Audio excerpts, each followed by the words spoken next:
सुप्रिया का रोज किसी न किसी बात पर अपनी बहू तारा से झगड़ा होता ही रहता। दोनों स्वभाव से जिद्दी और अड़ियल थे। दोनों में से कोई भी एक दूसरे के आगे झुकना नहीं चाहता था। फिर एक दिन, तारा कहाँ मर गई थी तू अभी तक?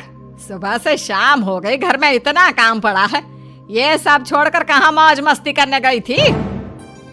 आपके घर के सारे काम करने का मैंने ठेका नहीं ले रखा। आप भी तो अपने दोस्तों के साथ किटी पार्टी करने जाती हैं, तब तो मैं आपको नहीं टोकती। अरे मैं तेरी सास हूँ, तू मेरी सास नहीं है। सास है तो क्या मुझे चैन की सांस नहीं लेने देंगी आप? बहुत जबान चलने लगी है तेरी आजकल। आने दे मेरे बेटे को घर पर, फिर देख तेरी कैसे क्लास लगवाती हूँ। आपके पास और काम ही क्या है? बाहर पड़ोसियों से मेरी बुराई करना और घर में पति से। हाँ तो अब तेरा काम भी तो ऐसे ही होते हैं ना। तारीफ के लायक कोई भी काम किया है तूने आज तक? बस जुबान चलवा लो, कैंची से भी तेज चलती रहती है।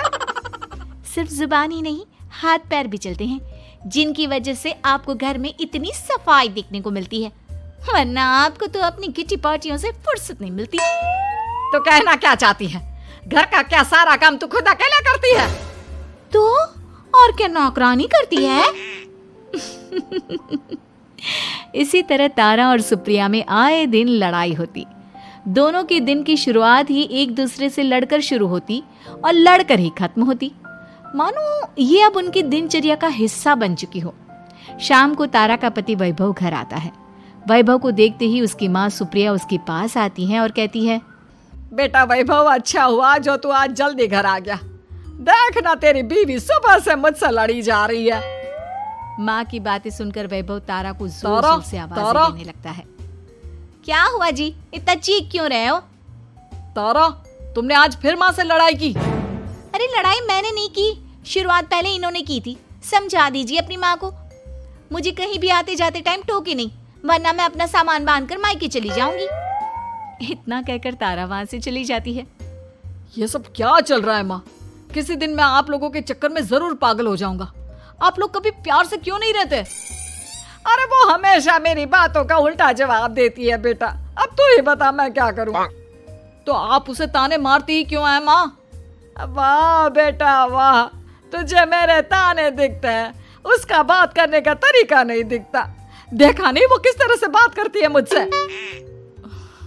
मुझे माफ कीजिए माँ, मुझे आप दोनों के बीच में पड़ना ही नहीं है। आप दोनों ही एक जैसे हो। इतना कहकर वैभव वहां से चला जाता है। वैभव के जाने के बाद सुप्रिया सोच में पड़ जाती है। धीरे धीरे समय बीतने लगता है और एक दिन सुप्रिया को पता चलता है कि उनके गांव में एक महात्मा ठहरे हुए हैं जो वशीकरण करना जानते हैं। तो सुप्रिया भागते हुए उन बाबा का पता ढूंढने निकल पड़ती है। इस बात की खबर जैसे ही तारा को चलती है, वो भी उस बाबा की खोज में निकल पड़ती है। अगले दिन सुबह, आज तारा और सुप्रिया दोनों ही बहुत अच्छे मूड में होती है। ना सुप्रिया तारा को देखकर कोई ताना मारती है, ना तारा अपनी सास से बेवजह उलझती है। दोनों मिल बांटकर रसोई में काम करती हैं। भाई तारा, जरा मुझे वो चाय पत्ती पकड़ाना। ये लीजिए माँ जी, क्या आप मेरे लिए भी चाय बना देंगी? अरे हाँ हाँ, क्यों नहीं। इसी तरह दिन बीतते हैं और दोनों का रिश्ता भी निखरने लगता है। ऐसे ही देखते 3 महीने बीत जाते हैं। आजकल ये मैं क्या देख रहा हूँ? अचानक आप दोनों के बीच इतना प्यार कैसे हो गया?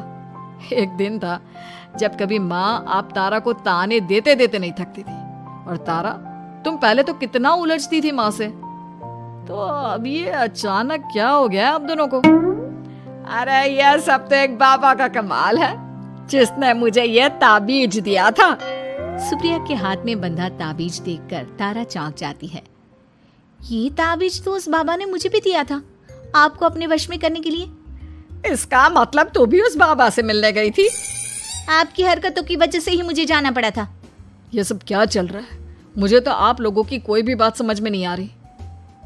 सुप्रिया वैभव को सारी बात बताते हुए कहती है, अरे जैसे ही मुझे पता चला कि हमारे गांव में जाने माने तांत्रिक बाबा आए हुए हैं जो वशीकरण करना जानते हैं, तो मैं बिना देरी किए उनके पास चली गई और बहू को अपने वश में करने की इच्छा उनके सामने रखी, जिससे ये मेरी हर बात माने। बाबा, मैं अपनी बहू से बहुत दुखी हो चुकी हूँ। वो मेरी एक बात नहीं मानती। आप कुछ ऐसा कीजिए बाबा जिससे मेरी बहू मेरी हर बात मानने लगे। पहले आप मुझे अच्छे से बताइए, आपको अपनी बहू से आखिर परेशानी क्या है? बाबा वो मुझसे कभी प्यार से बात नहीं करती। मैं उसे एक बात सुनाती हूँ तो वो पलट कर 4 बातें सुनाती है। आप कुछ ऐसा कीजिए ना जिससे मेरी बहू सारी बातें मानने लगे। बाबा सुप्रिया की बातों को ध्यान से सुनते हैं और उसके बाद सुप्रिया को एक काले रंग का ताबीज देते हुए कहते हैं, ये ताबीज तुम्हें अपने गले में पहनना है और जब तक मैं ना कहूँ तब तक इसे उतारना मत। तो क्या इस ताबीज की मदद से मेरी बहू मेरे वश में हो जाएगी? सिर्फ वश में ही नहीं, इस ताबीज के कारण तुम्हारी बहू तुम्हारे आगे पीछे भी घूमने लगेगी। लेकिन बस तुम्हें कुछ काम करने होंगे। कैसा काम बाबा जी? तुम्हें अपनी जुबान पर काबू रखना होगा। उससे जो भी काम करवाना हो हमेशा प्यार से बात करनी होगी। धीरे धीरे वो तुम्हारी मुट्ठी में आ जाएगी। अरे ठीक है बाबा जी, जैसा आप कहेंगे ठीक मैं वैसा ही करूंगी। तारा ये सब सुनकर चौंक जाती है। ऐसा ही कुछ तो मेरे साथ भी हुआ था जब मैं उस बाबा से मिलने गई थी।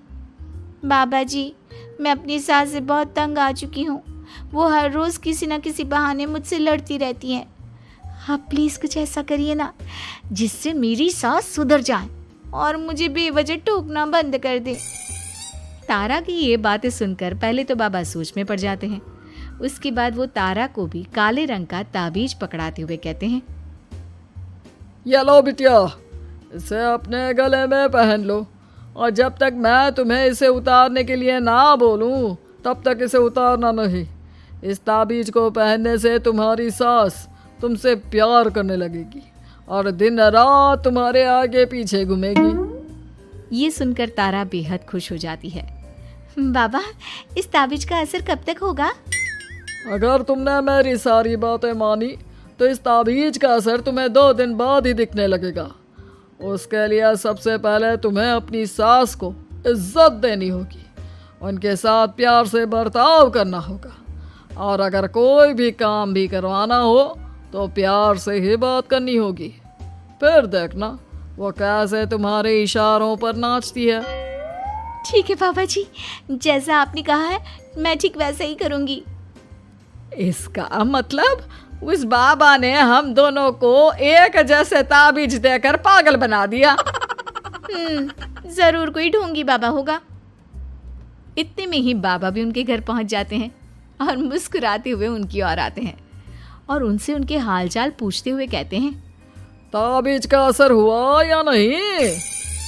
बाबा जी, आपने हमें एक ही जैसा ताबीज देकर पागल बनाया है। ऐसा कैसे? ताबीज ने अपना काम तो पूरा ही किया है। आप दोनों को देखकर लगता तो नहीं कि अब भी आप लोगों के बीच कोई खटपट है। खटपट तो नहीं है बाबा जी। अब तो मेरी बहू मेरी हर छोटी बड़ी ज़रूरतों का ख्याल रखती है, मेरी सेवा करती है। हाँ, वैसे अब तो मम्मी जी मुझे ताने भी नहीं देती और ना ही कहीं आने जाने में टोकती हैं। जानते हो ये सब कैसे संभव हुआ? कैसे बाबा जी? यह सब तुम दोनों के कारण ही संभव हुआ है। मैंने जो ताबीज दिया था वो सिर्फ एक धागा ही था। ये चमत्कार तो तुम दोनों ने अपनी जुबान पर संयम रखकर प्यार और संयम के साथ काम करके किया है। बिटिया, कुछ कमी तुम्हारे अंदर थी तो कुछ कमी तुम्हारे सास के अंदर थी। इसीलिए तुम दोनों को सुधारने और तुम्हारी गलती का एहसास कराने का यही एक रास्ता था। बाबा की ये सारी बातें सुनकर सुप्रिया और तारा एक दूसरे की ओर देखने लगते हैं। अब उन दोनों को अपनी गलती का एहसास होता है। शायद आप सही कह रहे हैं बाबा। मैंने कभी अपनी बहू को समझने की कोशिश ही नहीं की। मैंने भी तो कभी आपकी उम्र और ओहदे का लिहाज नहीं किया और जो जब मन में आया बोलती चली गई। हो सके तो मुझे माफ कर देना मम्मी जी। चलो फिर अगर सब ठीक ही हो गया है तो बाबा जी अब आप भी वापस अर्जुन बन जाइए।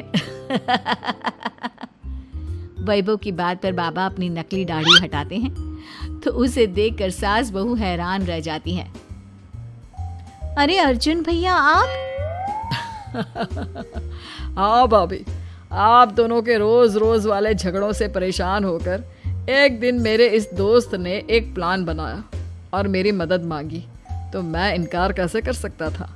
और देखिए आज उसका नतीजा हम सबके सामने है।